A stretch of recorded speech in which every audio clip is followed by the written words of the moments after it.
करून ठेपलाय।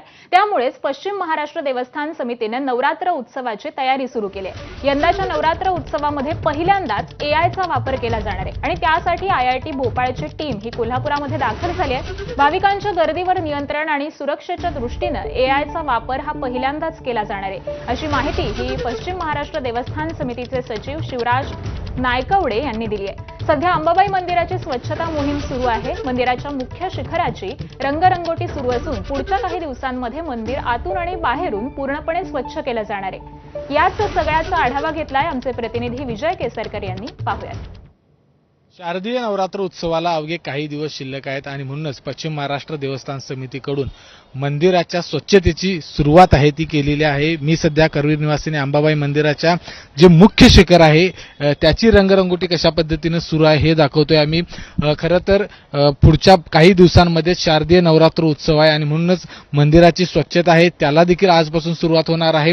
जे मुख्य शिखर आहे त्याचबरोबर जे इतर शिखर आहेत त्यांची देखील रंगरंगोटी आहे ती या पद्धतीने सुरू असलेले आपल्याला पाहायला मिळत आहे। पश्चिम महाराष्ट्र देवस्थान समितीने संपूर्ण शारदीय नवरात्र उत्सवाची तयारी आहे ती पूर्णपणे केलेली आपल्याला पाहायला मिळते।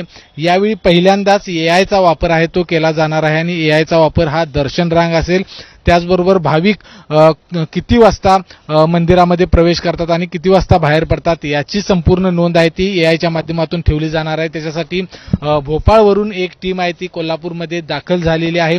त्याचबरोबर जे काही गुन्हेगार आहेत, गुन्हेगार स्वरूपाची जी लोक या ठिकाणी गर्दीचा फायदा घेण्यासाठी येत असतात तर त्यांच्यावर देखील या एआयच्या माध्यमातून नियंत्रण ठेवलं जाणार आहे। कारण पश्चिम महाराष्ट्र देवस्थान समितीचा सगळा जो डेटा आहे तो पोलिसांच्याकडे दिला जाईल आणि पोलिसांचा जो सगळा डेटा आहे तो पश्चिम महाराष्ट्र देवस्थान समितीकडे घेतला जाणार आहे। त्यामुळे संपूर्ण नवरात्र उत्सव हा अतिशय शांततेमध्ये पार पडावा याच्यासाठी पश्चिम महाराष्ट्र देवस्थान समितीने पूर्ण तयारी केलेली आपल्याला पाहायला मिळते।